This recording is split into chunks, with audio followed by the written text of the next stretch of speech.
So the streets are saying that Ray J was supplying people with substances, Diddy being one of them, but also Whitney, and that he was a pivotal role in ending her life. Let's talk about it. Hey guys, it's Murad Morali, daily and consistent content. Let's get straight into this video where there are content creators outside of Diddy's courtroom currently speaking about how Ray J's name was mentioned earlier on this week and about how he was somebody who was supplying substances to people, and Diddy being one of them, and that he basically did work for Diddy, and I do believe he also did work for Jay-Z. When they weren't happy with stuff, he would help speak to people or expedite certain worries or calls or phone calls, whatever. He was the middleman for a lot of the stuff. And so they're basically stating, these people, that Ray J was somebody who provided Whitney with some substances that was laced with phenanyls, which is what they believe, purely because there was an insurance policy on her name, and that if she passed, obviously Clive and many others would have benefited so much. I mean, why else would this man have a birthday party knowing that she was dead a couple of floors upwards? I really don't understand, to be honest with you. You got Whitney Houston unalive because you knew she was susceptible to it, and he pushed that off on Cassie. I'm willing to bet that Diddy didn't get Cassie hooked. It was Ray J. Woo! I honestly don't understand. I think that's, to me, quite shady. Clive Davis is shady. His connection with Diddy is shady. His connection with Whitney is shady. And I can see this to be true. Of course, he has caught wind of this and is really upset and has said, now I've had enough. I'm about to do my final crash out for real. This guy's been crashing out for 5 months. But, you know, hasn't crashed out once. But this one is for my kids and for my mum, pops and Brandy and my niece. If something happened to me, then so be it. The truth matters more in the long run. I'm talking to everybody who played with me this week and sent me threats and continue to try and bully and manipulate me. Well, then that would be Diddy's sons and Diddy himself, who you don't really call out, considering that they tried to jump you 3 times. Why would you not be calling them out? Why are you saying free Diddy? Why are you supporting Diddy if him and his sons basically were trying to end your life as of, you know, the last couple of months ago? Why are you now coming to speak to us about how people are threatening you, but you're not naming names? Ray J, I'm just tired of you. I'm tired of your antics. I'm tired of what you're saying. You don't really make any sense. Over a week ago, you were lying about being intimate with Sexy Red, and Justin Bieber even had to call you out. It's not about you having crash out. You're just being dumb and you're looking for attention. You're a grown man. Go home and act your age, because I know your family are already embarrassed about you. Now your name's being mentioned in, you know, these Diddy trials, and people are saying that you were providing substances that were laced to celebrities. Because we still want justice for Whitney Houston. Ray J was Whitney Houston's gay best friend, selling her illegal substances, and it's alleged that he gave her a fatal cocktail because Clive Davis allegedly had an insurance policy on her. To off them doing the dirty work for somebody like Clive Davis, and that you were also a gay boy toy as well. All of this, to me, sounds believable. I'm not saying it's true, because we don't know it to be true. All of this information is alleged. But all of this sounds true to me. It sounds believable to me that Ray J would carry out stuff like this, that he would end Whitney's life. He was the last one to be seen with Whitney anyways, and it's such a shame that she can't be here to defend herself and defend her life, because these crash outs that he's been having, A, aren't really crash outs, they're just performative in my opinion. B, all of it is coincidental and coincides with Diddy being arrested, much like Bieber going down and Bieber having these, you know, breakdowns online and looking quite old and weird. All of it coincides with Diddy being arrested. All of it does. And so there is some kind of rhythm here, and I think there's a rhythm here for a specific reason.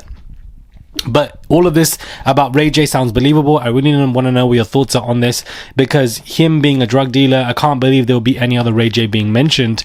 And they're saying that you're providing substances to, you know, off celebrities. That would be great bidding work, and you probably would have got paid a lot to do that. We know you need money. We know you need money. You even being anti-Diddy and then for Diddy, switching like that is weird within itself. Somebody got to you. So this is why you're even saying, if my life gets ended XYZ, because these powerful people that you play for, that you serve, that you do the bidding work for, they can turn against you within a blind eye if they wanted to do so. And that's basically what is happening here. Now, during the trial of today that is going on, and yesterday, of course, a voice note has been released of Diddy basically referring to Jane Doe as his crack pipe. It's a very freaky, odd voice note that has obviously been released, and I want you guys to hear it so we guys can get into this as well. I'm going to read out to you first before I play it, but he's basically talking about, I had so much fun with you. Turks was incredible. Being close with you. I'm so happy. I'm definitely going to rest up. So this is post freak off. Basically, he is being proud of Jane Doe, saying, well done for everything that you did, for all the men that you played with, for the substances that you took. You did what I want you to do. Rest up. I'm paying you money. I'm giving you 10K a month, and I want you to be happy about it. Great time. Stay in the light. Stay in the light. It's all good. Get your rest. You are the crack pipe. That's my new name for you, crack pipe. Or should I call you CP? But yeah, I want you to stay in the light. You know what I'm saying? CP. Very good time together. Like so much fun. So much fun. Now go rest up. Get in your bag. You know what I'm saying? You got your contract. Find a nice little spot. Put your mind at ease. And yeah, I had a great time. And I really want you to get some rest. I didn't know about you throwing up and all that. That's when I was like, hold up a second. All right, get some rest, baby. Love. Hey, now, why was she even throwing up? What was going on there? Why was she regurgitating and in a very sick mode? So, you know, these newly released voice notes that are being released, just repeat myself there, sorry, it's all happening in trial as Jane Doe is being cross-examined. This woman is being cross-examined for 40 days and 40 nights. I don't understand why. If you don't put Christina Coram on the stage and let her be questioned, because that's all I want to hear about. Jane Doe needs to come off. I don't know why today she's also being cross-examined. Please take her off the stand. She is just quite weird to me from the things that she is saying. Take her off. Let's bring in other new people because it's been going on for so long. Please, somebody take it off.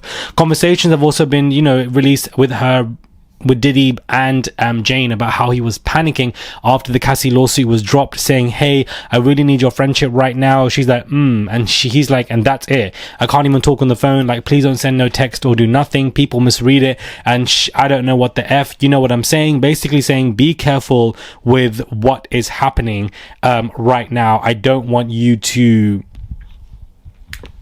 write anything wrong. Like everything we did mutually together, like I don't, you know, I can't go back. I'm trying to be there for you. I've called you before these days. I'm trying to, you know what I'm saying. Like, you can clearly see in these messages he's panicking, and I just love to understand Diddy's mind when Cassie's lawsuit dropped and when he knew that he was messed up. He's messaging all of these exes to try and basically bring them back like the Avengers, to help him and support him financially, publicly, in any kind of way that he needed. Very manipulative, and these messages have also been released today as well. So I don't know what else Jane Doe is going to provide. I mean, she has given some good testimonies, and I think the cross-examination against her from the defense is also going quite well. There's a lot of room to play with, but you know, we've been talking about her now for the past couple of days. Let's bring on somebody else, please. I will be doing a trial review later on today. Not able to go live due to the fact that I am running around London running errands, but I wanted to get this video out to you guys quickly so that you guys have something to discuss. Subscribe to the channel, comment down below, give this video a thumbs up. I would appreciate it, and I'll catch you guys soon for another video.